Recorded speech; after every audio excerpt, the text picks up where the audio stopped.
Welcome to the Rise of the Trades podcast, the show dedicated to helping you to build, grow, and scale your trades or construction business. All rise for your host, Craig Wilkinson. Welcome to this week's coaching episode of the Rise of the Trades podcast, where we help trades and construction business owners to skyrocket leads, explode net profits without having to graft 60 hours a week and becoming that busy fool.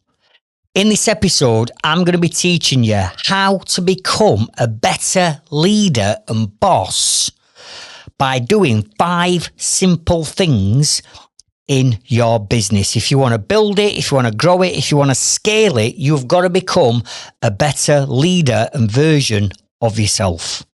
But before we go there, I'd like to remind you that you're now running out of time to secure your tickets to our Rise of the Trades Summit in Sheffield in 2 weeks' time.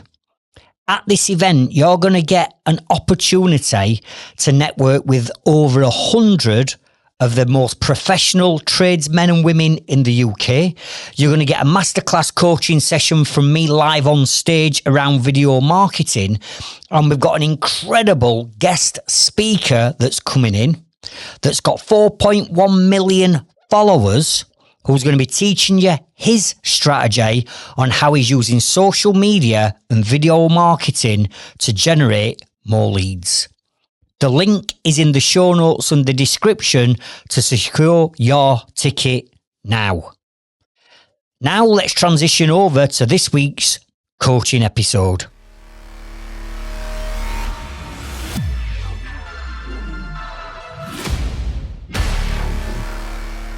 Right, let's be honest here.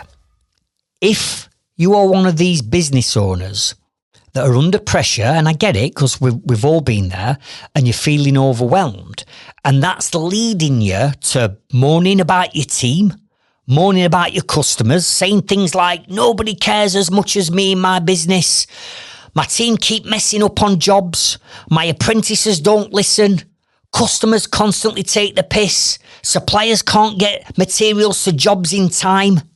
Stop. Because here's the truth. The buck stops with you. You're the leader, you're the boss, and whether you like it or not, your business is a direct reflection of your leadership skills. Now, I know that might sting a bit, but stay with me here, because this episode might just be that wake-up call that you needed, because you might have fallen into a negative spiral or a negative rut, and now you've conditioned yourself to constantly be acting and behaving in this way around your team, around your customers, around your suppliers, and even around your family, and that's having a negative impact on everyone that you're surrounding yourself with.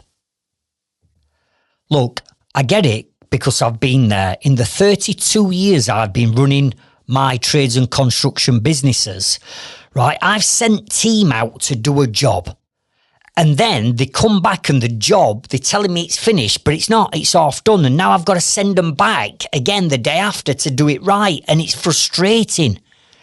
You think you've explained something clearly, but it gets lost in translation, and suddenly it's costing you an extra day's labour and more materials.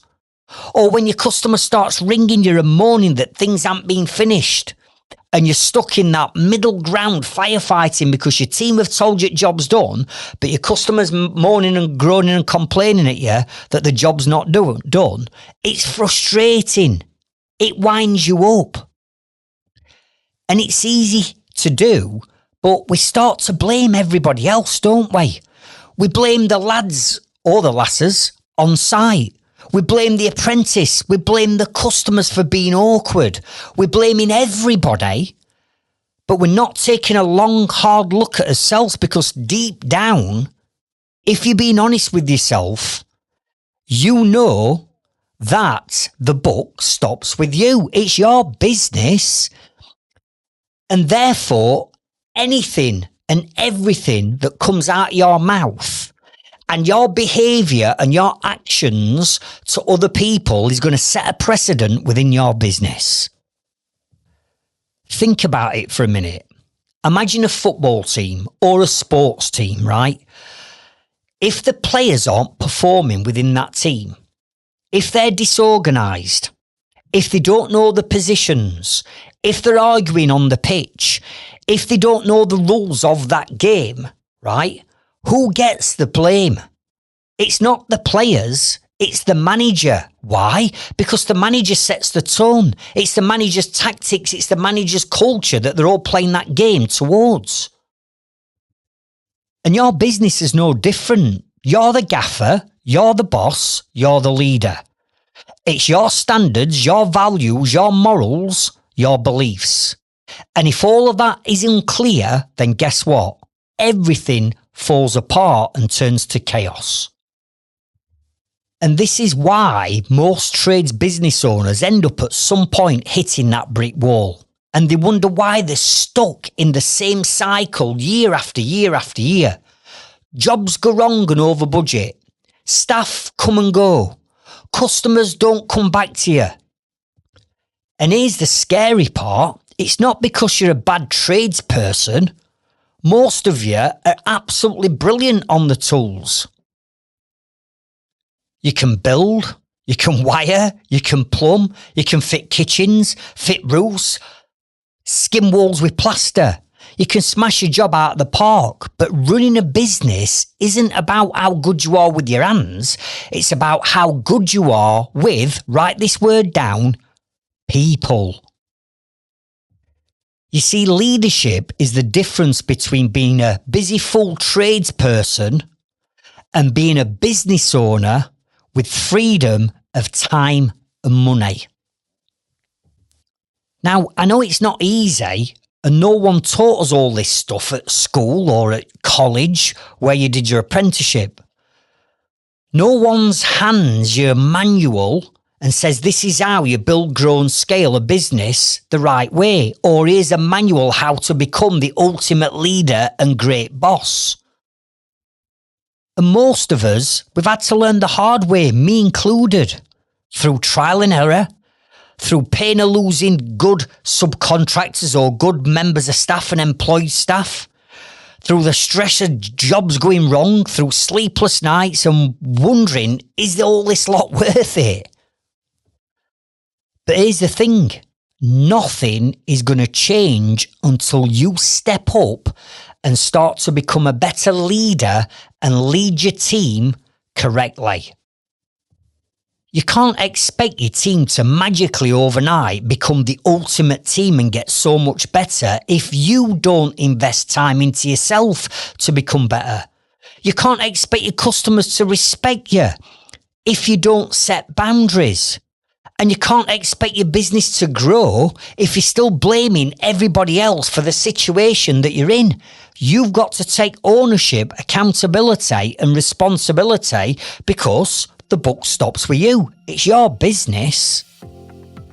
Your business will only ever grow to the level of your leadership.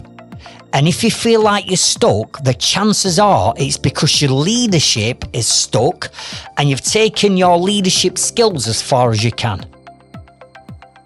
Now, that's the bad news. Let's get it out of the way. But the good news is leadership is a skill and you can learn it. And trust me, over the years, I've had to learn it because I'm not a natural born leader, right? Inside, I was quite an introvert when I started business. I wasn't necessarily a people type of person, and I used to shy away from confrontation and awkward moments and, conversations that you didn't want to have with your team or your customers, for example. But I learned that trying to be everybody's friend and trying to be a good boss to everyone, including keeping your customers sweet, only leads people to taking advantage of your good nature. And when you're stressed out enough and you're running this business, doing everything in your business, and then you've got people around you that should be helping you to build, grow and scale it, and should be helping you to make more profit and reduce your time, when all that starts to go pear-shaped, you start to question everything around you.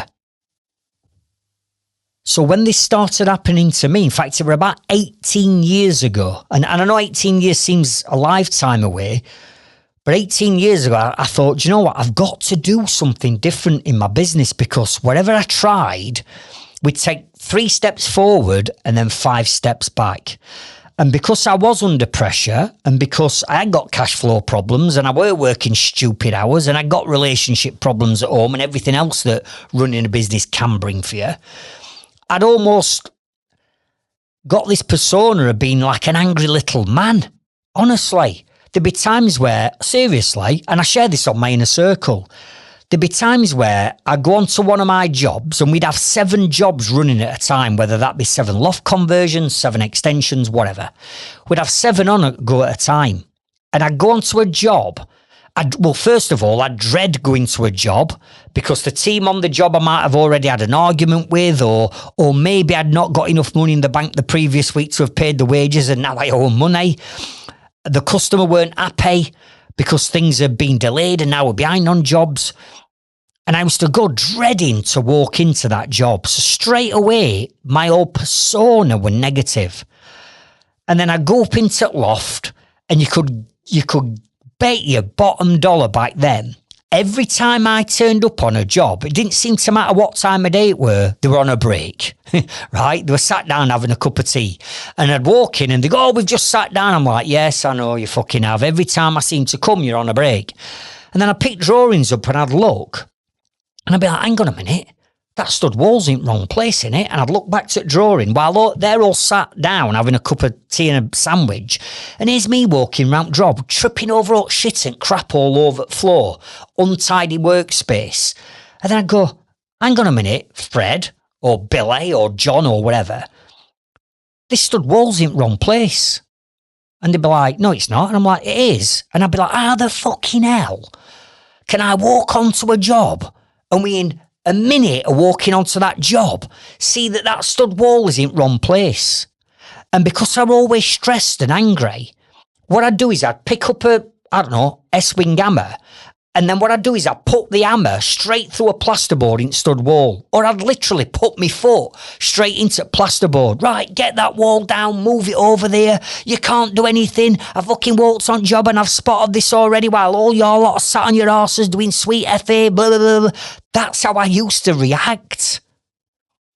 So is there any wonder that me reacting in that negative way, because I felt under pressure, because I'd not run the business correctly, again, taking ownership and accountability and responsibility, because I'd been winging it and I'd grown this business literally winging it, I'd kick off like that.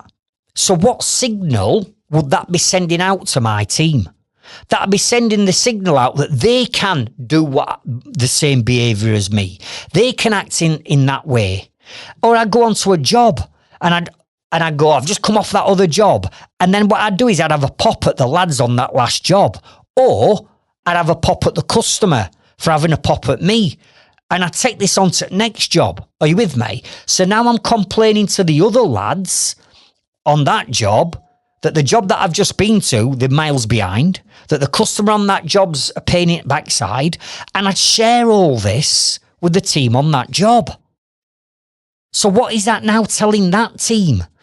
It's telling them that it's okay to have a pop at each other. It's okay to slag other tradesmen off. It's okay to have a pop at customers. No, it's not. It's not okay. And because of this negative culture that I built within the business, this is what carried me around. And it was only when I started getting coaching myself 18, 19 years ago, where my coach said to me, "Craig, have you ever had any leadership coaching?" I'm like, "What? What do I want leadership coaching for? You know, I'm the boss. It's my way or the highway." That was my attitude. And he was like, "That's exactly why this is all wrong. It's no good moaning and groaning at other people when you set the precedent and you set the standards. And because you're always angry and in a bad mood because it's a situation that you've put yourself in, there's no point in constantly blaming other people, is there? If you want this business to change, you've got to become a better leader. You've got to become a better boss, and therefore you need to go and get some leadership training and some leadership skills. Because at the size of my business as I were back then is like, this is crazy. You've got 15 people working for you. You've got no people skills, no communication skills. You're just a stressed out joiner that's digging himself an early grave. Go and get some leadership skills. So I did. I didn't want to do it. And I certainly felt uncomfortable doing it and took me outside my comfort zone. But once I'd done some leadership skills training and realised, hang on a minute, it has been my fault all along. Because of the way in which I've approached my business. Maybe if I could change my approach to it, and if I could learn some new skills, and I could then transfer these skills to the people that are working for me, maybe then the business will start to take care of itself. And it did. Now, I'm not saying for 1 minute that was the only thing I did in the business. It wasn't. But ultimately, it was the catalyst that started to change everything, including my own mindset. Now, what I want you to do is grab a notepad and pen, because not only do I want you taking notes from this episode, but I'm also going to suggest some other podcast episodes along the way that's going to help you with each section that we're going to cover off next. So the first episode that I want you to go and check out is episode number 9. And in episode number 9, which is called How to Develop a Positive Bulletproof Mindset for Growth and Success, I'm telling you now, your mindset is the key to unlock everything. Because if you've got a hint of any negativity or a hint of stuck in a rut, downward spiral, the blame game and all this lot, sat on your pity potty, if you've got any of that going off, the business is not the problem, you're the problem with respect. So by listening to episode 9, I'm going to cover off how you can make that conditional shift and change in your own mindset to move away from being more negative to being more positive. And when we can shift and change his mindset, we can shift and change his business and his life. So I want you to go out and check out episode number 9.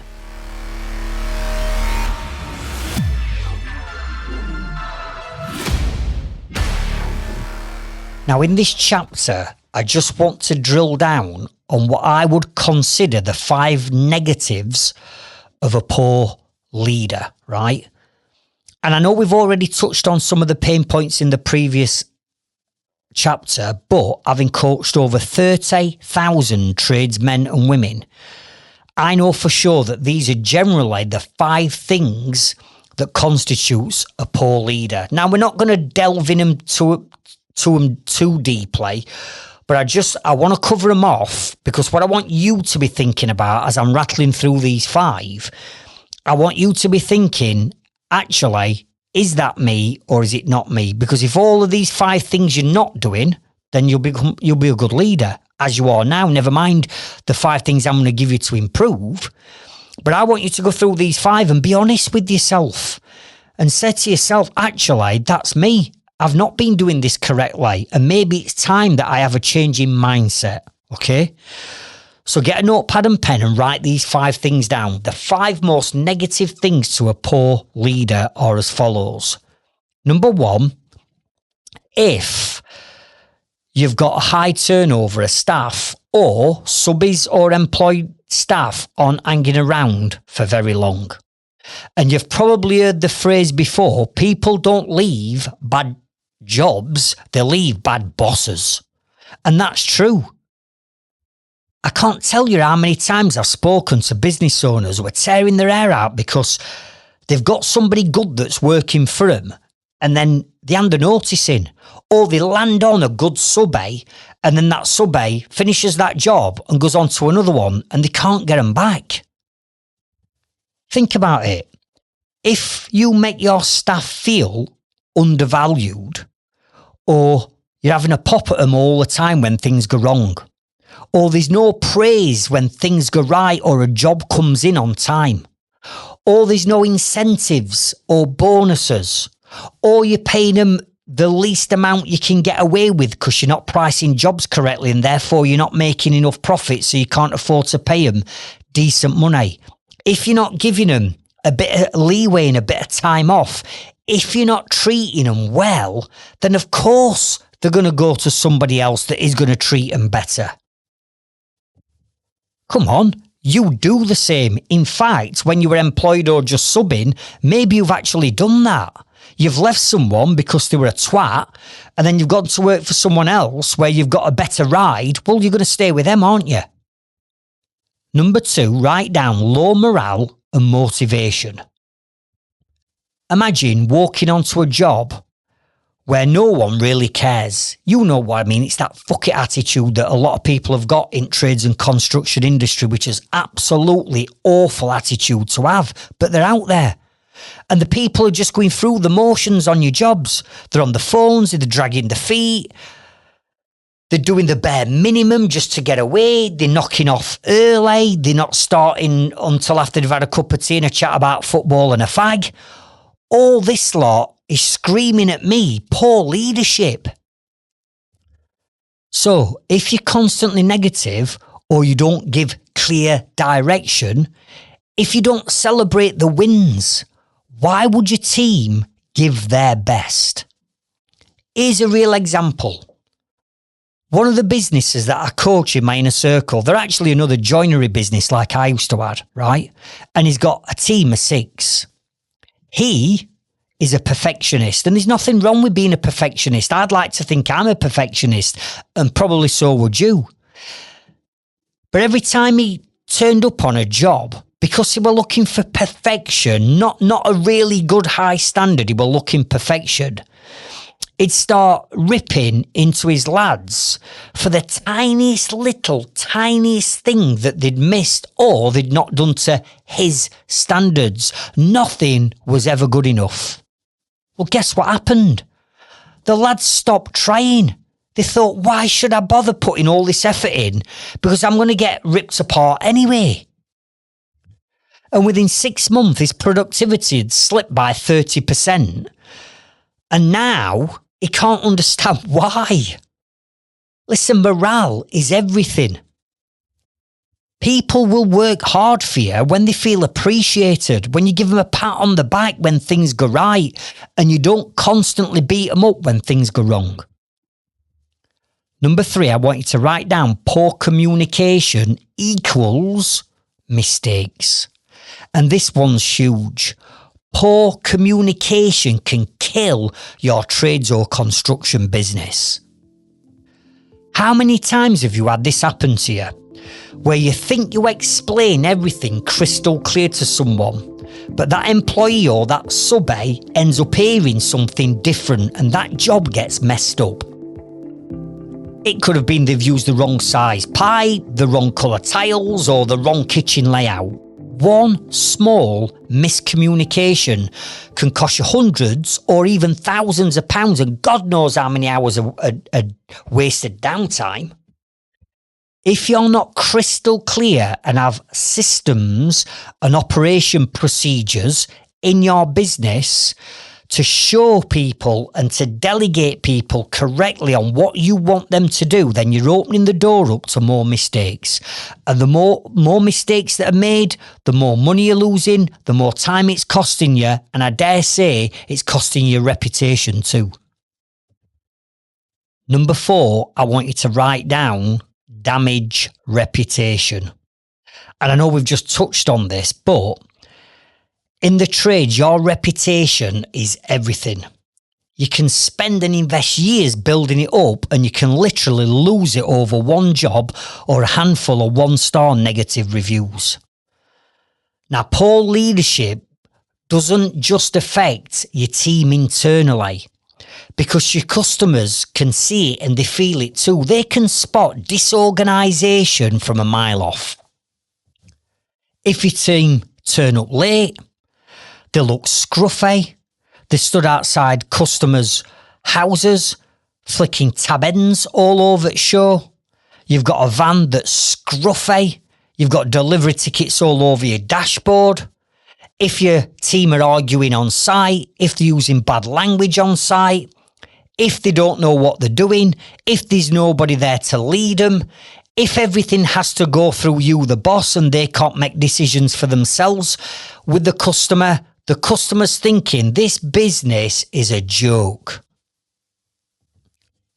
And you know what happens? They don't recommend you. They can't wait for you to get off at job so that relationship's broken down. You can then have problems getting paid maybe a final payment. Then they're going to take to become a keyboard warrior and leave you a 1-star review. I mean, imagine getting poor reviews for schoolboy errors like poor communication or not turning up on time or, too much bad language on job. Imagine you getting reviews like that. What are other people that are thinking of using you going to think when they see like basic stuff like that that's not right? They're never going to use you in a million years. Now, yes, most people using the blame game will blame the team for getting that 1-star review. But come on, we've already established that you've got to take ownership and responsibility. It's not their fault, it's your fault because you're letting this happen. And number 5 is what I call business stagnation. Finally, poor leadership keeps you stuck at the level that you're at right now. So many trades business owners come to me saying, Craig, I feel like I'm firefighting every single day. I'm just spinning all these plates and I can't just seem to break through to that next level.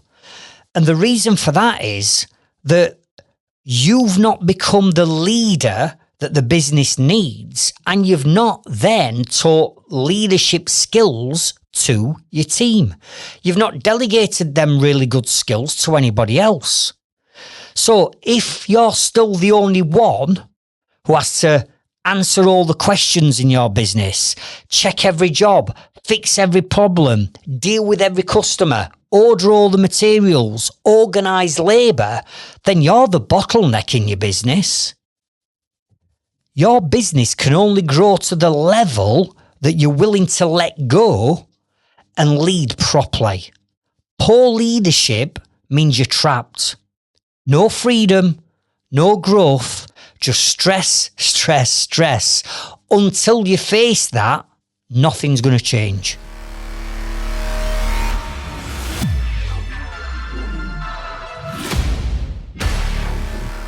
Now, in this chapter, we're going to be covering off 5 ways in which you need to become a better leader. And these are the 5 things that I started working on 18 years ago that changed the whole game for me. And it's the first 5 things that we start working on in my inner circle when it comes to building a team. Now, again, I want you to write down what each one of these 5 are because we're going to be going into detail with these 5. And I'm also going to be sharing with you some other podcast episodes that's going to help you with some of these. All right, so grab your notepads, grab your pens, let's get stuck in. Number 1 is what I call assembling the ultimate team. Write it down. Ascending the ultimate team. Now, what I want us to do is go back to the analogy that I used previously as a football team or a sports team. And what you need to understand as a leader is nobody has held a gun to your head and told you to employ any of the staff that you have decided to bring into your business. Nobody's done that. You have chosen to bring in, whether that be employed or whether that be on a self-employed basis, the people into your team, right? You've done that. Now, taking it back to football, and forgive me, if you're not into football, right? I'm only using football as an example. If you're not into football, pick whatever sports team or sport that you enjoy doing and put the same spin on it. But here goes, right? If you look at some of the most successful football managers in history, right? People such as Alex Ferguson, Pep Guardiola, maybe Jose Mourinho, and Chris Wilder for Sheffield United. I'm going to throw that one in, right? When you look at all the best managers, what do they actually do?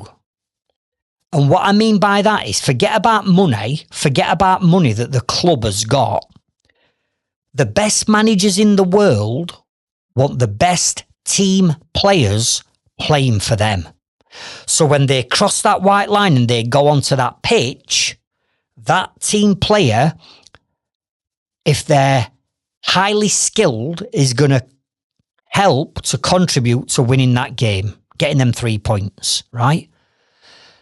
Now, what I mean by this is Jose Mourinho, Pep Guardiola get a choice of who they bring into their team, just like you have. So you've chosen to bring certain players into your business team to win the game of business for you. But are they conference players? Are they pub league players? Are they championship players? Or are they Premier League players? Because here's what we look at first. We look at your team that you've already assembled. And what we need to agree, or what you need to determine, is out of the team that you've currently got, and you might not have got a big team, it might be just you on your own. So you haven't got a team yet. It might be that you've got a couple of people working for you. It might be that you've got 30 people working for you. But you've assembled this team. Nobody's held a gun to your head. What we need to determine is who are pub players and conference players and League 2 players, because they've got to go. They're not going to be good enough to play in a Premier League team, and you are Premier League. Why would you want to be playing in the Conference League or a Sunday pub side? Surely as a business, you want to be in Premier League, don't you? You want to be at that level. That's the level that we're aiming for. Therefore, you need Premier League players. You cannot be in the Premier League and have championship players because you're going to get relegated and it's not going to work. And that's what some of you have done. You've taken on players into your team that aren't good enough to play at your level, standard, values, morals, beliefs, and workmanship. They're just not there. But for whatever reason, you're putting up with them. Well, listen, they've got to go. So the first thing we do on Inner Circle is do a process of elimination. Which team members are we going to put on transfer? Which ones are going to go on transfer list to be transferred to somebody else, only leaving the best players on the team? Do you get what I'm saying? So your job as a business owner and as a leader and a boss is to only bring in Premier League players into your team.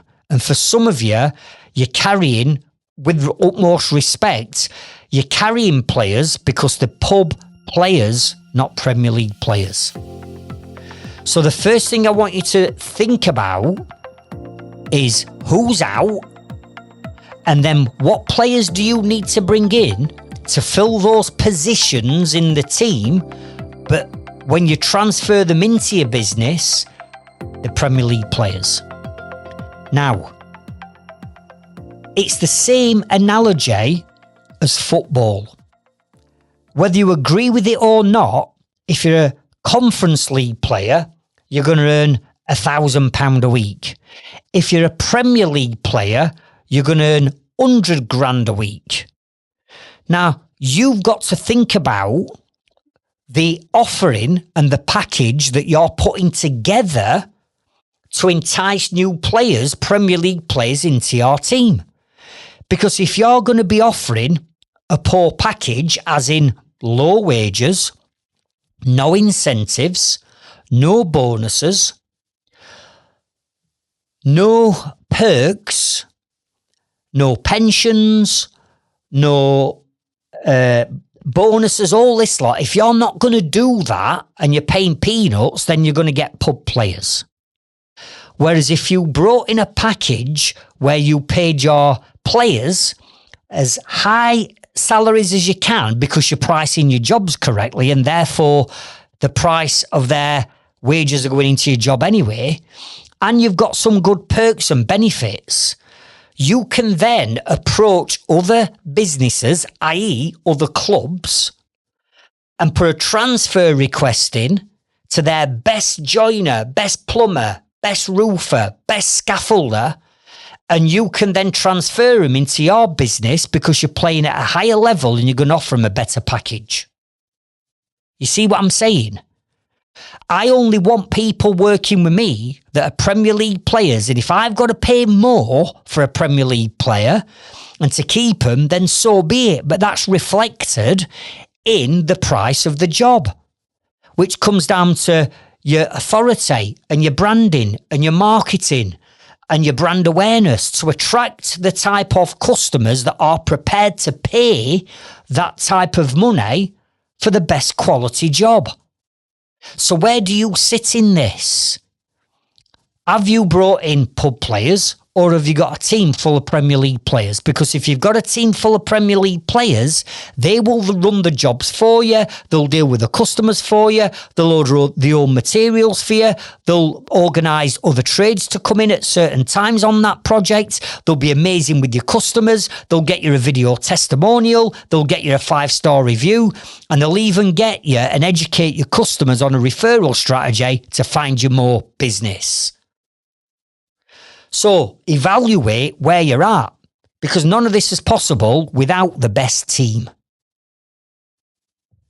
Become a better leader, number 2. And this is lead by example. Write it down. Lead by example. You see, when you get the right team in, right, you've got to start leading by example in everything that you do and you say. So if you're telling them that you're going to go away and do something, then you actually do it. You don't tell them it to please them and then go against it, because that's going to leave a sour taste in their mouth, innit? So whatever you say, whatever you do, you go away and do it. And then on top of that, anything that you want them to do that you might think's a step too far, but you'd love them to do it because it's going to make you more money or save you time, or it's something that they are a bit apprehensive about doing it. Maybe it's the first time the apprentice has done something, or maybe you've come across a challenge on a job and nobody knows how to get through it or over it or under it.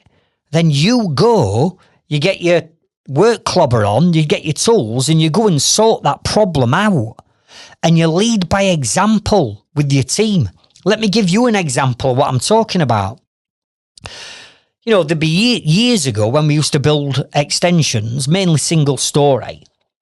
You know, we'd get ground workers in and they'd have a little mini digger on bike and they'd be digging and digging and digging for footings. And every now and again, you don't know what you're going to expose when you're digging into the ground. Every now and again, we might hit a drain, right? So I know this is not pretty what I'm going to say now, but if you hit a drain, right, and it's got sewage in it, as an example, and sewage starts spilling out into your footings, you know, I'd get a phone call saying this is what would be happening, and I'd be like, well, fucking get it footing then and stop it. Jump in now and stop it. You know, get ground workers, get a sleeve on that pipe and sort it out. And then people would be like, I'm not getting in that. It's got like shit and all sorts in it. I don't get paid to do that. I don't get paid enough money. That's out of my pay grade. I'd be like, get in fucking trench now. And I'd be shouting and screaming at them. But what I started to do is, when that happened, I was like, right, I'll do what you can to sort it out, but I'll literally be up in 20 minutes. And I'd go get my rigger boots on, I'd put another pair of work trousers on, I'd be up, bang, I'm straight in that fucking trench. I'm straight in it, sorting it out, putting sleeve on it, getting rid of all crap, bucketing it all up, getting rid of it correct. I'd do it, right? I'd lead by example to show my team that no matter what I were asking them to do, I were prepared to do it. Another example, and this happened loads of times. We get to a point where we're taking a roof completely off a house for a loft conversion. Maybe we're on a 4-bed detached house. Let me give you an example. And we've built 2 gable ends up and they've put pad stones on gable ends. And now we've got to get a steel from one end to other, a ridge beam, a piece of steel. And that steel might have been come in 4 different sections. So you've got tons and tons of steel that we've got to get up and create a ridge beam and sit it on pad stones. And it's like, Craig, we've got these steels turned up. It's in 4 sections with all these plates and bolts. How the hell we're going to get it up there? So years ago, it'd have been, well, fucking think about it, blah, blah, blah. What do you think I pay you for? And all this lot. And then all of a sudden, it's right. I'll tell you what I'll do. I'm up. Give me half an hour. I'll be up and we'll resolve it. And I get up there. And instead of saying, right, here's what we're going to do, I would say to my team, right, this is the challenge we've got. Right. Give us all your thoughts on how we can resolve this. And I'd involve them. I won't just go, right, we're doing this. I go, right, even apprentice, what do you think we can do? How can we resolve it? And I know what the answer is, but I'm not going to tell them what the answer is. I'll be asking them questions so they can figure out themselves what the answer is without me telling them. Because if I just kept telling them the answer to everything, they'd be on phone every 5 minutes wanting me to solve problems.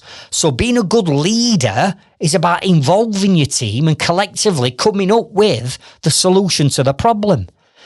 And we might be half an hour stood up there in that loft, coming up with an idea and a suggestion that I'd already got on the way up anyway, in driving up in van. I'd already made my mind up what it was going to be, but I won't tell them. I'd make them solve the problem themselves.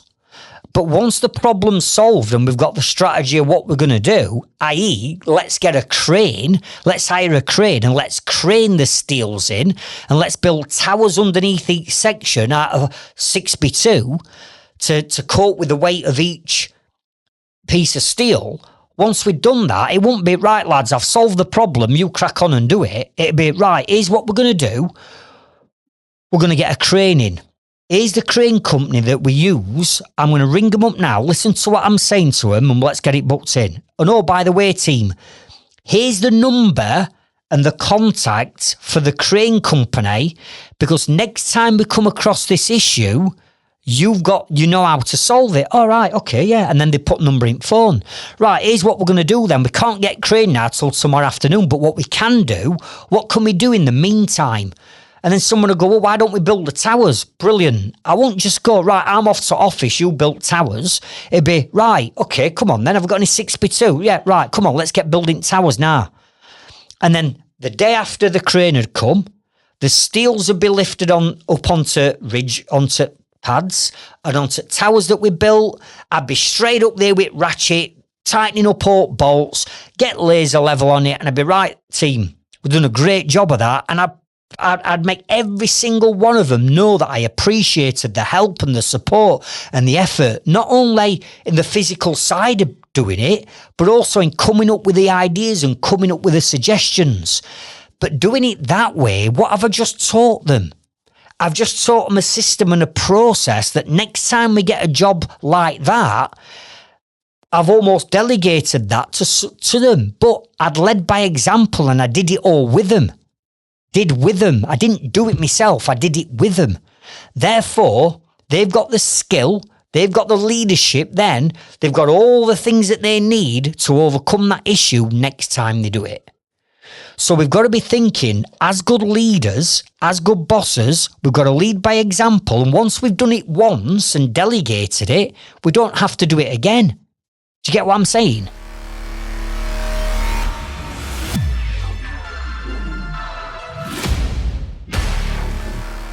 Become a better leader, number 3. And this I want you to write down: communication / team meetings. Communication / team meetings. You see, the old me, before I've had leadership skills training, the old me used to have the opinion of it's my way or the highway. It's my business. I pay the wages. When I say jump, you jump type of thing. That's what attitude I used to have. It used to stink. Looking back now, it used to stink. But what I learned is, while ever I got that attitude, it's my way or the highway, you do as I say, I'm paying wages and all that crap, I didn't get any respect and the business wouldn't grow, right? And we've said that we can't have a stagnant business. We need our team to help our business grow. So what we started doing is, for the first time ever, we started having team meetings, right? And we had these team meetings for communication reasons. Now, what I want you to write down now is the 4 foundations to building a team.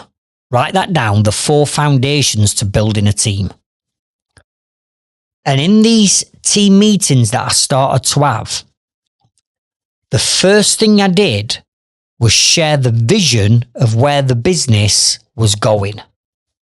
So I want you to write down foundation number 1 equals vision. Now, years ago, I wouldn't have shared my vision of what I was doing with my business, because that's my business and nobody else's. Where I wanted to take this business and grow it to was nobody else's business. It was just mine. But having that attitude, it's like I couldn't grow, I couldn't scale, because my team, 1, didn't respect me, and 2, they didn't know what direction I was going in. So we started having regular team meetings once a month. And in that team meeting, the first thing I did was share the vision of where the business were going. Because if you're bringing a team in, surely your team needs to know what direction the business is going in. That's why you're bringing them in the first place, isn't it? To get your team in to achieve that vision quicker than you trying to do it all on your own. But if the team don't know what direction the business is heading in, they could be going in 100 miles an hour in the opposite direction to you and taking you further away from the goal, not closer to it. Now, this took a big mindset shift for me, because years ago, it was like, I'm not sharing it. It's got nothing to do with them. But then I got it. And I'm like, actually, it makes sense. If my vision is to grow my business to get to here, and I'm bringing in a team to help me achieve it, they need to know what that vision is. So I want you to start having regular meetings. It's up to you how often you want them. We used to have them every month, but you can have them every 6 weeks maybe. And the first thing you're going to do within that first meeting with your team, even if it's just you and an apprentice, you still have the meeting and you explain and you share the vision of where your business is going. The second foundation is mission. Write down mission. Because once you've shared the vision with your team, we need to share the mission. And the mission is the how, collectively, as a team, we are going to achieve that vision.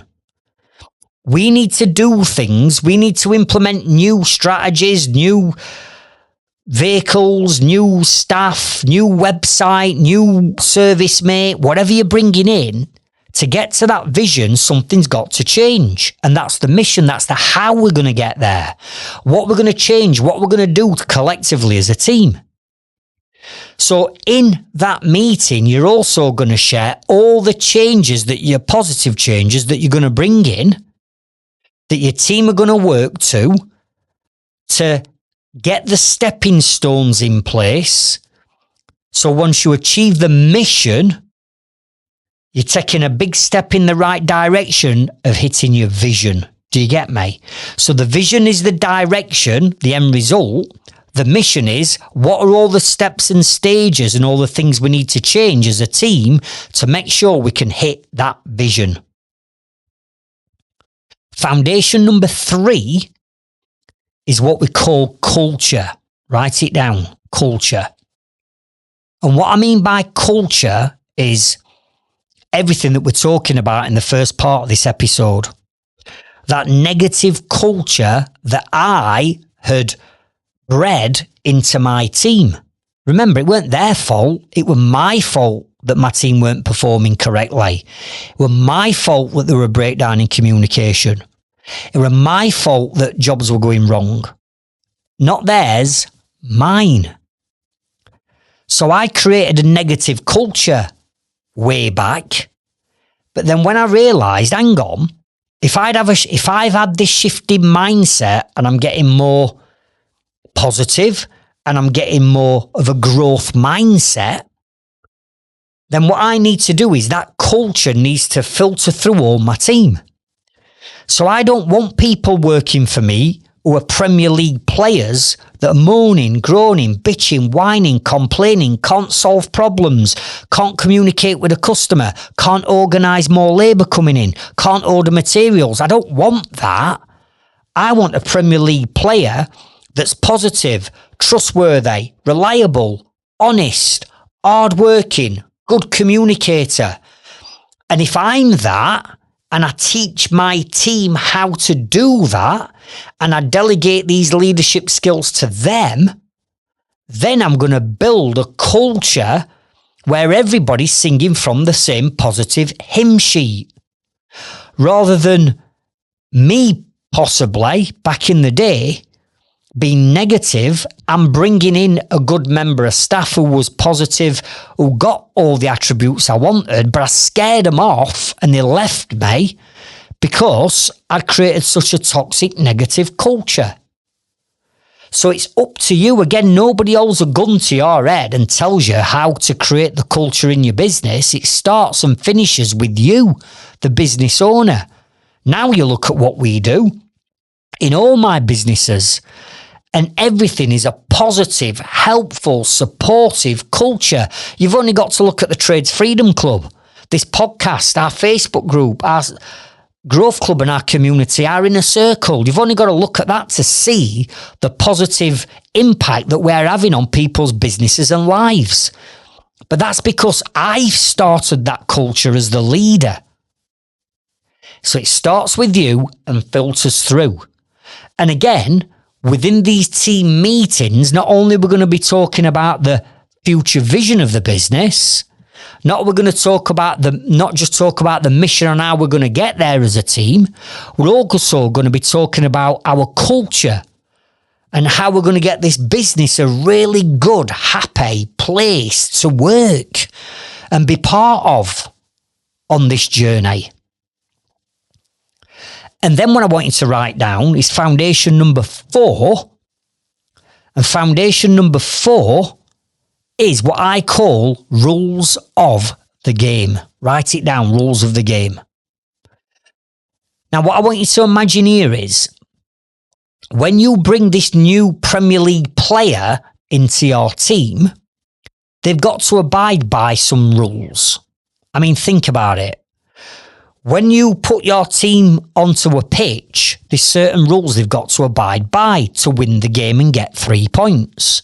In other words, you can't score in your own goal. You've got to score in your opposition goal to win the game. If you get brought down in a box, it's a penalty. If the ball goes out, it's a throw-in or a corner. If you do a bad challenge, it's a yellow card. If you do 2 bad challenges, it's a red card and you're sent off the pitch. It's the same in business. You see, these Premier League players that you're bringing in, although they're good at what they do, they may well be bringing some bad habits from other people that they've worked with in the past. And these bad habits don't fit your standards, values, morals and beliefs. So before you let them onto the pitch, i.e. your business, you've got to explain these 2 things to them. Number 1, these are all the things that I want you to do in this business. So if you want them to be ordering their own materials, from day 1, they need to be told that. If you want them to have a positive culture that looks like A, B, C and D, you've got to explain that to them. If you want them to communicate in a professional manner with your customer, so they're not ringing you up every 5 minutes and they make the decisions, then they need to know that that's what you're expecting. But on the flip side of that, you've got to be telling them all the things that they cannot do. And they can't break these rules because this is like getting a red card in the football game. If you break the rules, you're going to get a red card. It's the same in your business. So if you don't want your apprentice sat in passenger side of your seat of your van with his boots off and his feet on the dashboard with McDonald's cups and Costa coffee cups and delivery tickets rammed down the dashboard, if you do not want that to happen, you've got to tell him. If you do not want your team smoking on jobs and flicking tab ends on customers' gardens and property, you've got to tell him. Because you can't assume that every single Premier League player you bring in has already programmed with your values and your culture. So it's down to you as the leader to explain how they behave in your business. It's exactly the same as a player playing for a manager. He then gets used to how that manager works and how his team players work in that football team. But then he leaves that team and he goes to play for another manager, i.e. you, another leader, another boss, with another team, right? His new teammates. He's going to be expecting to do and behave like he did at the previous team. But if you go and get managed by a pub manager on a Sunday pub team, and then the next minute you sign for a top Premier League player club and you're being managed by, I don't know, I'm struggling to think of it. I'm coming off at the top of my head. Someone like a Jurgen Klopp or Pep Guardiola or Alex Ferguson, you know that when you go into their team, things are going to change, right? It's the same with you. So you've got to be explaining to them what I call the rules of the game. When they first join your team, right, just to be clear, these are all the things that I want you to do and I'm expecting you to do. And oh, by the way, please don't do any of this because that goes against our company rules. And as long as they know, they will enter your field of play, i.e. your business, and they've got the same rules as your other team members. Now everybody's singing from that same positive culture and the same rules of the game. And how we get all this lot across is by having regular team meetings or brainstorming sessions or whatever you want to call them, right? That's what we do in those meetings. We're constantly reinforcing the vision because the vision might change. You're constantly keeping your team up to date with the mission, which is all the things that you're doing, like team.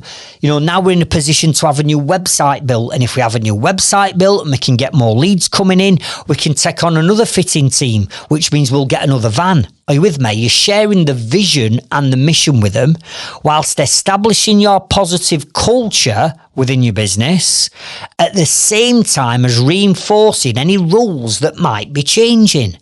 And this is how you build the ultimate team. Now, there's 2 more podcast episodes that I want to refer you to that's going to help you understand all this in a lot more granular detail. The first one is I want you to go back and listen to episode number 8, which is all about setting your boundaries and your rules of the game, not only with your team, but also with your customers. That's episode 8. And then I also want you to follow by listening to episode number 15, which is how to build a trustworthy and reliable team to scale your business. That's episode number 15.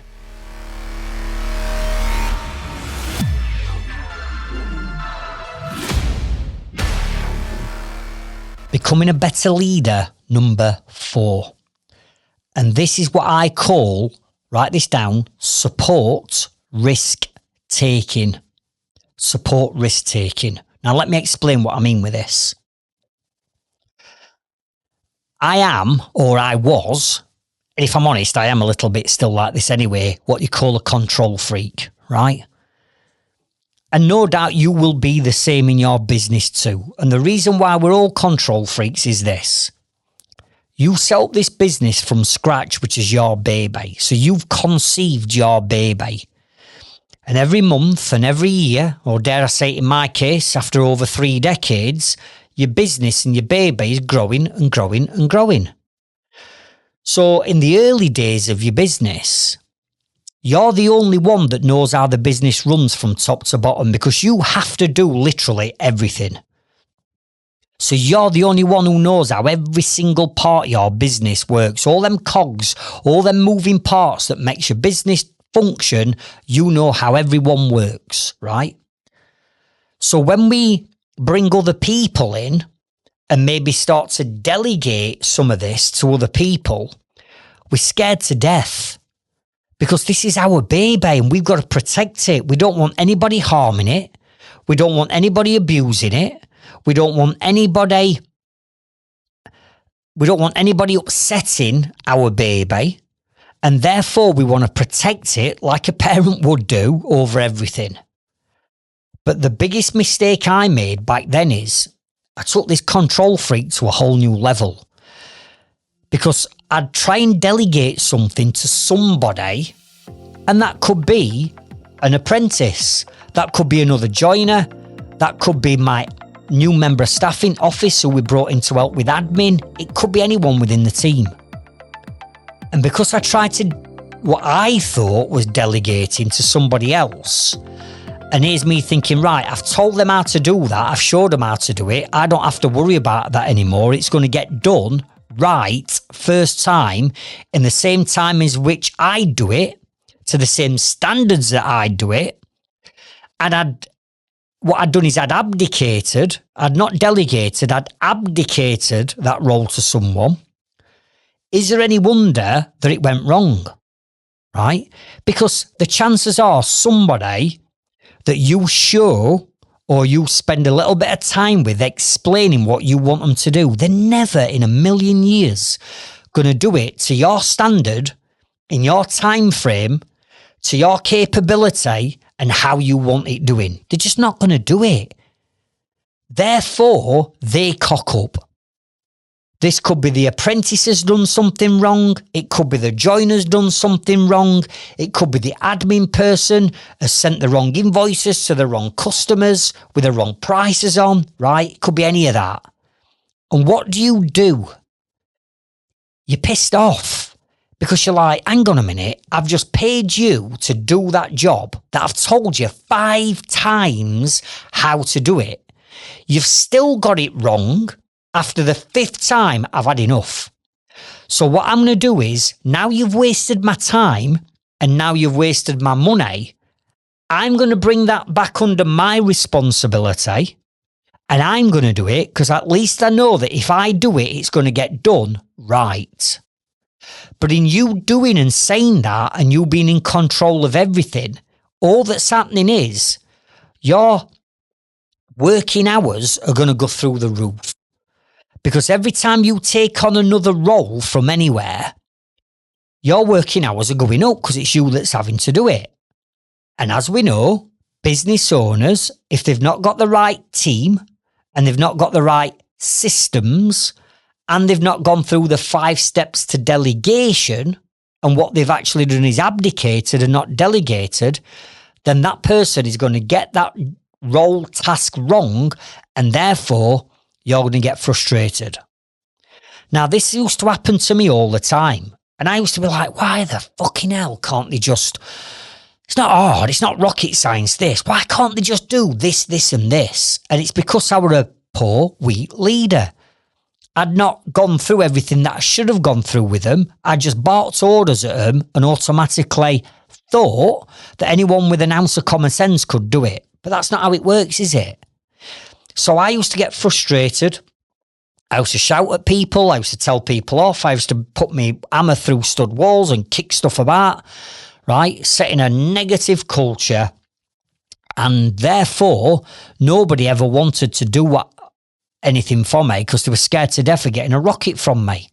And I didn't want to delegate anything to them because I knew it was going to get done wrong. So I kept doing it.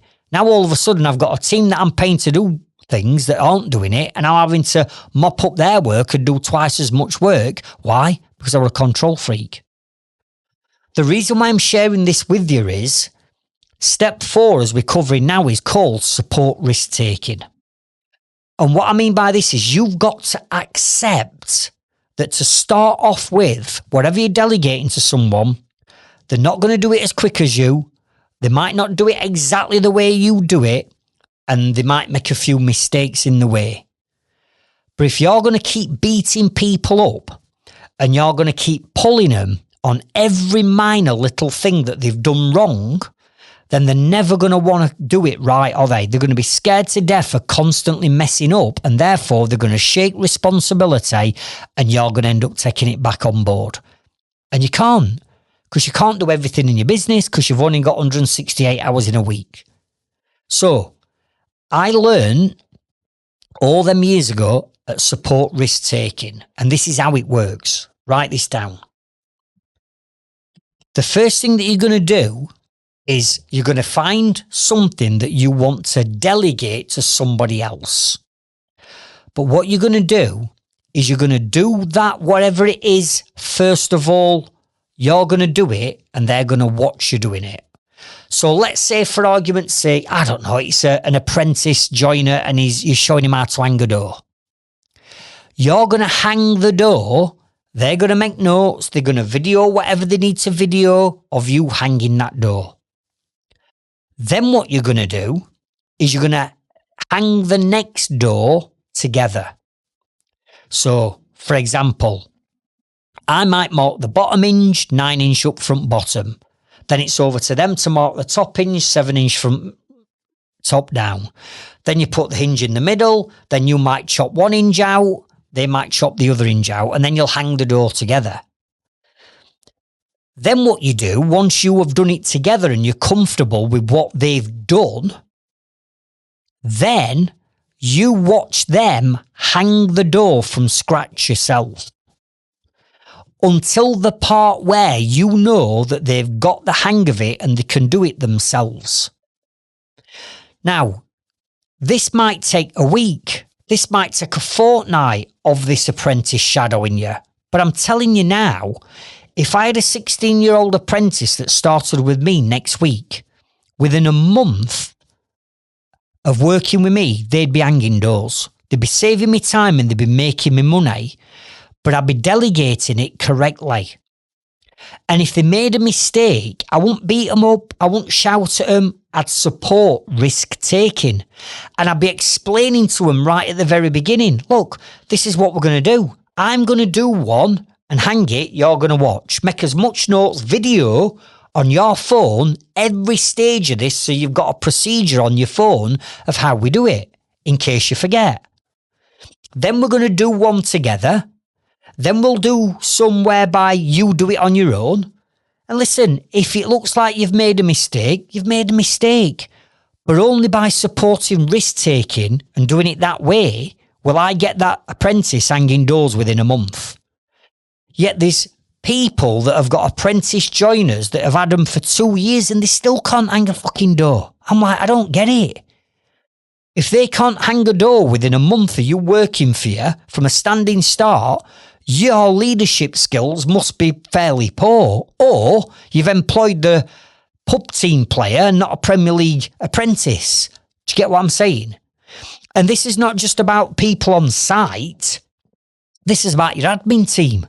So, for example, if I bring a new admin person in and their role is going to be that they've got to raise invoices, even if they told me in the interview that they could use QuickBooks or Xero, I just won't let them loose on my systems. I'd say, right, here's what we're going to do. I'm going to raise an invoice and I'm going to show you how to do it. And while I'm raising this invoice, I'm going to video screen record what I'm doing. So that if you forget, just like the apprentice, he doesn't have to come and badger me if he forgets that hinge has to be 9-inch up front bottom. What that apprentice can do is he can then look at the video that he's taken to remind him that it's 9-inch up from the bottom. So I'd do a video of me raising an invoice. I'd record it through either, just write this bit of software down. You can either do it through something called Loom, Loom, Loom. That's what we use. You could also record your screen through something called Zoom, Zoom. Like we all have our Zoom meetings for all our online trainees through Zoom. You can record your screen on that. Or if you've got a Mac, which is what we all use, a Mac laptop, it comes with something called QuickTime Player. You can fire that up, but there's loads and loads of video recording software out there now. Just put it in ChatGPT and it'll tell you. But I would raise the invoice, record what I'm doing.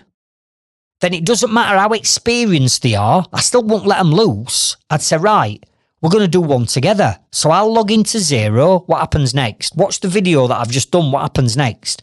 Oh, I go to contacts. Right, then I'll do the next bit. I'll find the customer. Then where do you get the price from to put on that invoice? Oh, I get it from this spreadsheet on this quote. Right, go and get it then. We'd do one together. Then once I'm happy, I'd say, right, you do an invoice and I'm going to sit here and watch you. And once I know they've got the hang of it and they've got the screen recording in case they forget, I know then that I can delegate that to that admin person. But I didn't used to do that years ago. I'd do an interview. Someone would say, it was Sage back then, years ago, we used Sage. Oh, I can use Sage, and I'd automatically think, well, because they can use Sage, they can do what I want them to do. And then I'd let them loose in our accountancy software, and then it'd be chaos because they didn't know how we did things. Do you get what I'm saying? So you've got to support risk-taking, and you've got to say to your team, look, listen, if you make a mistake, I'm going to accept that. Because if you've made a mistake, that means me, as the leader, hasn't communicated things correctly. Because you're a Premier League player, so you should understand this. That means it's my responsibility if you mess up. And if they mess up, it's down to you to go, right, why did you mess up? How did that happen? And usually there's a breakdown in communication, or there's a breakdown in a system or a process that they should have followed that they didn't follow. And what you need to do as the business owner is plug those mistakes with systems and processes and procedures and training to make sure that they don't get it wrong moving forward. And if your team know that they're not going to get beat up, they're not going to get sacked, you're not going to stop the money if they cock up, if they understand that, then you've got more chance of them doing what you want them to do without the fear of being beat up at the end of it if they get it wrong. Now listen, if somebody's making the same mistake time and time again, then clearly something's wrong. Either they're not a Premier League player and they've blagged their way in which case they've got to go, or your systems aren't broken, they're just taking no notice of the systems and the procedures you've put in place, then of course you've got to move them on. But if they make a couple of mistakes, don't beat them up, support risk-taking, help them through it, and then once you're through the other side, you will have delegated that task or role properly to somebody.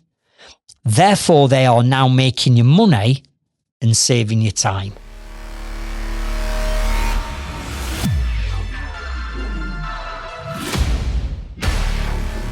Become a better leader, number 5, is what I call team building. Write it down, team building. And this is dissected down into 2 areas. So write these 2 areas down as well. Number 1 is motivation. And number 2 is incentivize. Right? Motivation and incentivize. So let's deal with motivation to start off with. Right, you're the business owner, you're the leader, you're the boss, you're the gaffer, you're the captain of this ship. And even though it's your baby, you get demotivated every now and again. You get demoralised. you feel like throwing in the towel, and don't tell me that you don't, because we've all done it. And trust me, listen, if I had £1 for every time in my early years I thought of throwing towel in, I'd have been a millionaire years ago, right? Honestly. So we've all done it. So you get demotivated and it's your baby. It's your business. So if you get demotivated, you can bet your bottom dollar that your team's getting demotivated as well. Now, this could be demotivated because of what's happening at work. In other words, it's a shit show like mine used to be. And therefore, that's demotivated and they're a bit demoralised because of what's going off at work. Or it could be something that's demotivated them away from work, and they could be having, challenges or issues at home that you've got absolutely no idea about.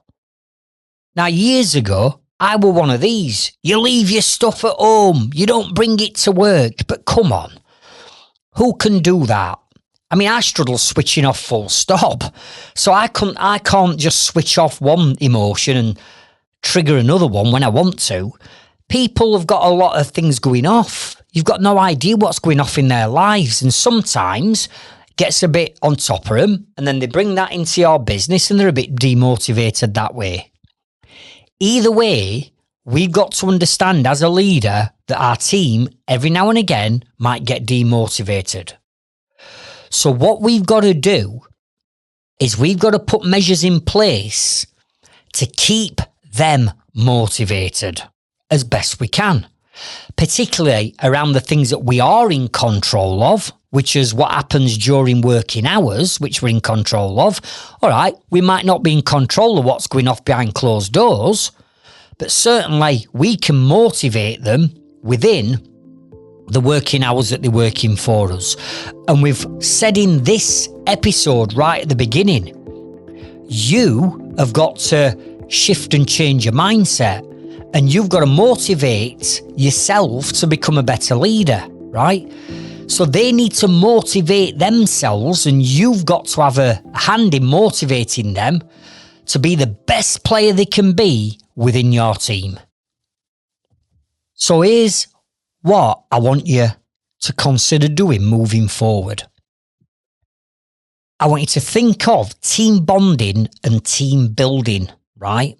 And what could you do as their leader to pull them together and do something as a team outside of working hours or away from work that will get everybody's morale up, that will get everybody motivated, and will get everybody maybe re-gelled back together, ready for the next big push. So here are some of the things that we do, me and my team, and have done. And you've only got to look inside our inner circle in particular to see all these different activities that I do with my inner circle members, never mind my team. So to get motivation and morale up, I would suggest that you book like an army assault course. Now, hear me out here, right? Hear me out. Depending on who you've got in your team and depending on what their ability is, because I know that not everybody can do assault courses and things, because maybe we've got members of staff, or maybe yourself, maybe you've got health issues that stop you from doing this, right? But we can still bring that team member with us and they can still participate, even though they might have got a disability or they've got health issues, right? So let's just put that disclaimer out there. I'm not discriminating is what I'm saying. And what we've done is we've done like an army assault course where we book it and it's half a day. And during that half a day, and this is a place on the outskirts of Sheffield. I'll tell you what it's called. It's called the Parsons House, if you want to Google it. It's called the Parsons House. And it's up in the Peak District, and they've got like an army assault course that's been built. And the idea is that you work together as a team to achieve an end result. And what you can do is you can then split your team into two. So you're having a bit of rivalry between each other. But doing this army assault course and working together as a team, not only gets them to use their leadership skills. Not only is it bonding the team to work together as a team to achieve the result, but I tell you something, it's a right good laugh. Honestly, the amount of banter and the laugh and the giggles that you'll have as a team, honestly, it's amazing. Then what we do is once we've done the Army Assault course in the morning, and then we have you take some packed lunch and you have a sandwich and stuff. Then in the afternoon, you've got a choice of other things that they can support you with at Parsons House. And we do abseiling. But not abseiling necessarily down a cliff face, although you could do that. We do abseiling over the top of a viaduct bridge, where underneath the bridge is a torrent of a river that's a fast-flowing river. And the idea is we get all shackled up with his helmet on and all his climbing gear. You get clipped onto this viaduct bridge, and the idea is you've got to abseil down over this river, and then you've got a team member at the bottom pulling you in onto riverbank, so you don't go into water, right?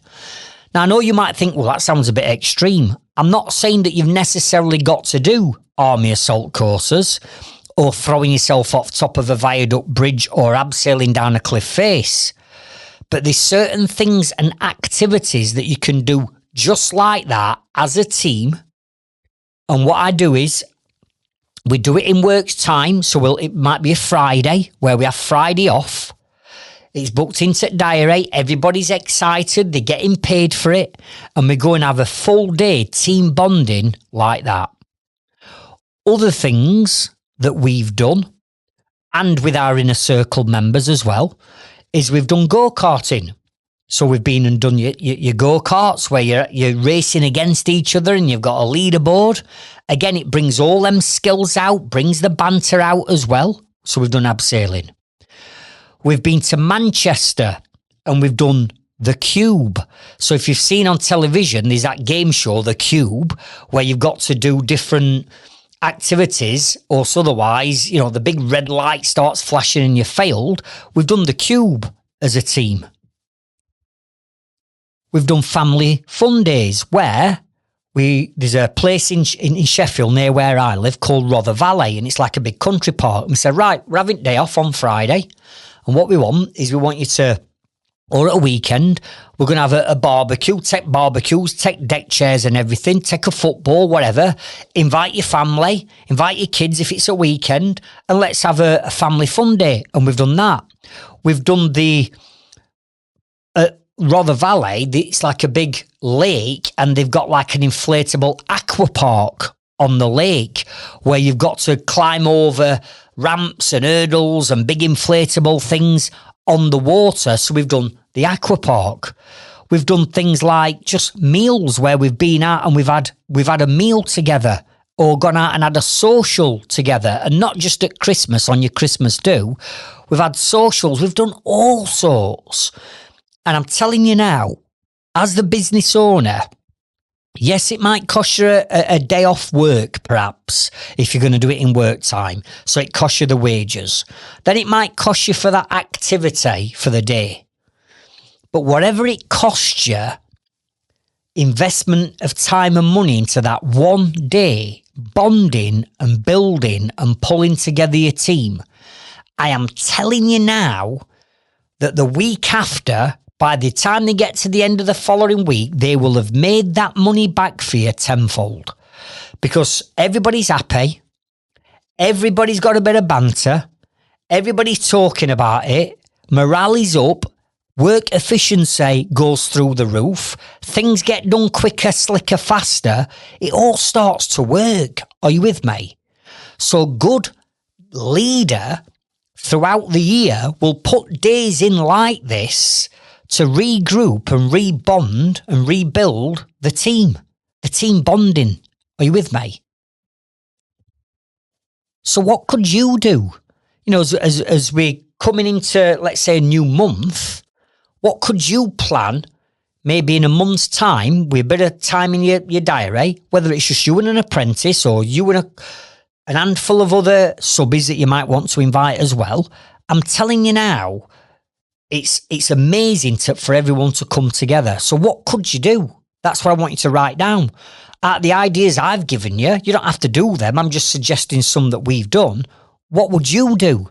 Because what's stopping you from getting that booked in within the next month or two, letting all your team know that you're going to go and do the cube, or you're going to go and do an abseil, and then the banter starts, and like weeks and months in advance. All right. So what are you going to go away and do? Remember, the second word I asked to write down was incentive or incentivize. Because again, what I've learned over years is if we can put little incentives in and little bonuses in along the way to incentivize our team to hit a goal, to unlock a reward, if you like, or an incentive, then this always works fantastic. And good leaders will always incentivize the team. Now, it doesn't all have to be a monetary bonus or a monetary reward. It could be anything. And what I like to do is I like to get to know my staff and I like to know what makes my staff tick, right? Because not everybody's driven by money, right? Not everybody's money driven. For instance, I've got staff that are money driven. I've got other members of staff that are driven by time, and they enjoy a bit of time off. When I had my building company, I got some members of my team that loved the tools.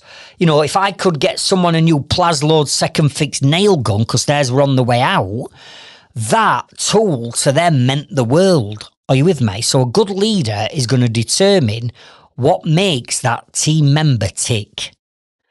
Because what we can do is we can put little bonuses and little incentives in place, can't we?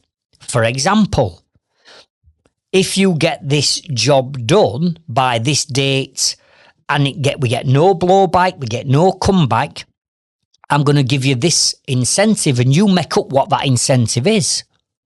It could be you're going to get an £100 bonus if you bring it in on time. Maybe you're a plumbing heating engineer and you're mega busy and you've got 5 boilers to fit that week and you want to make sure you get all 5 fitted. You could say to your team, listen, if you get these 5 boilers fitted by Friday, right, and you do it all, what I'm going to allow you to do is I'm going to allow you the following Friday to finish at 12 and you can have afternoon off. It could be like I did, incentivise them with a tool. It could be, right, lads, listen, we've got to get, or lasses, we've got to get this job done. We've got 3 weeks to get it done. If we can get this job done on time, bearing in mind it's forecasted dodgy weather, but if we can, you're going to get a Plasload nail gun. You're going to get this, you're going to get that, you're going to get that. Are you with me?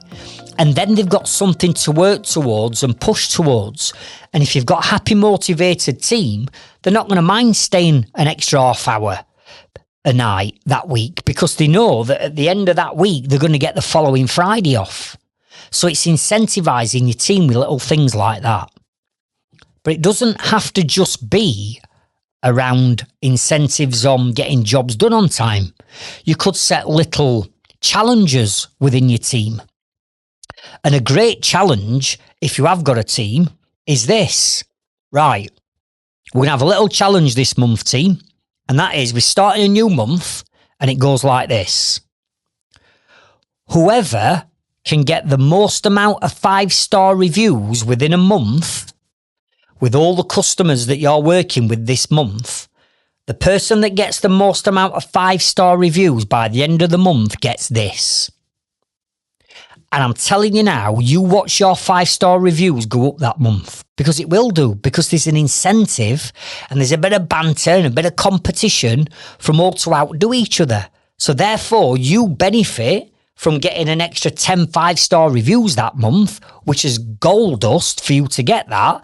And what's it going to do? Cost you half a day off following Friday. Them 10 5-star reviews are well worth somebody having 4 hours off and finishing and knocking off early on a Friday, aren't they? You see what I'm saying? You get what I'm saying? You hear what I'm saying because it's a podcast. So the point I'm making is, step number 5 is, let's get our team motivated and let's incentivise them. And when we start to do this, we get better results and better outcomes from them all. So think about this. Go through what I've just covered now. Step number 1, you're going to assemble the ultimate team. You're only going to be bringing in Premier League players. Why would you want anyone who's not a Premier League player playing in your team? You wouldn't, would you? So think about it. Let's assume that you've now got Premier League players. Number 2, you're going to lead by example, showing them that you're going to do, and whatever you say or do, you do it. Therefore, there's no excuse moving forward for anybody in your team to not do what you're asking them to do. And at the same time of doing this, you're actually delegating it and you're getting them to work out a way in which they can overcome challenges without telling them what to do. Number 3, communication and team meetings. Now I'm sharing the vision, mission, culture and rules of the game with the team in regular meetings. So I'm involving them in the business. I'm giving them a voice. They feel part. They feel appreciated because I'm involving them and I'm explaining what's happening in this business. But I need to do that anyway so they can help me get to where I want to be. Number 4. Now I've got them all singing from AIM's hymn sheet and there's a great culture in place. I'm going to support risk-taking and I'm going to let them all know that I support risk-taking. But at the same time as doing this, again, what we're doing is we're delegating roles and responsibilities to other people by supporting risk-taking. We're also building up systems and processes and procedures in doing so, saving you time and money. And when you get a team rocking and rolling on all them 4 steps and then you just plant in right at the end, come on, we're going abseiling. Come on, we're going to have a day off next week and we're going to go and do go-karting or whatever it is you're going to do. It's like, wow, really? What, you paying me to do it as well? Yeah, we're going to do it in work time. Oh my God, this is brilliant. And you're dropping little incentives and little bonuses in at the same time. That's all benefiting you because you're getting jobs done quicker or you're getting more 5-star reviews or whatever the bonus is based around. You're benefiting and they're benefiting. So therefore now you've built a team that actually want to come and work for you, that want to see your business grow, where they feel appreciated. And at this point, you've now become a good leader and a good boss. And that took me time to make that switch from being that control freak and that negative business leader with all these problems weighing down on my shoulders and snapping at everyone to making that transition. And it's not straightforward because it's a new skill that I had to learn. But once I learned it and I saw the results of what was starting to happen with my team, I got more confident and more comfortable with doing it. And now it's just like second nature. But you cannot avoid and get around the fact that you control everything in your business. Nobody's holding a gun to your head telling you what you can and can't do. You make choices. What I'm saying to you is shift and change that mindset and let's make better choices with better behaviours and a better approach to our team and our leadership skills moving forward.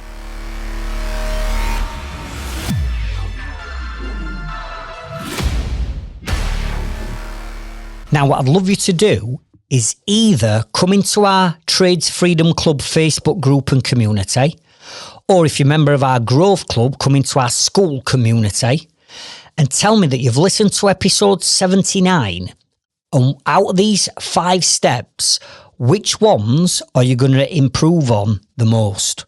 Because if you come and tell us, we can help you and hold you accountable for doing so. And if you're not in our Facebook group or a member of our Growth Club, have a look at the links in the show notes and the description of this episode and come and get involved. If you're getting value from these Rise of the Trades podcast episodes, then you're going to get even more value by attending our Rise of the Trades Summit in a couple of weeks' time. Remember, the link to secure your ticket to the summit is in the show notes of this episode. And finally, if I could please ask you to either follow or subscribe to our podcast on whatever platform you're listening to this on right now. whether that be YouTube, Apple Podcasts, maybe Spotify or Amazon Music. Because by you following or subscribing to this podcast, it's going to tell the algorithm that it's a popular podcast, and therefore it's going to push our episodes out to more tradesmen and women that need our help and support moving forward. And remember, the business is never the problem. The problem is always the mindset of the business owner. I'll catch up with you on next week's episode, and I'll meet you at the top. Thank you.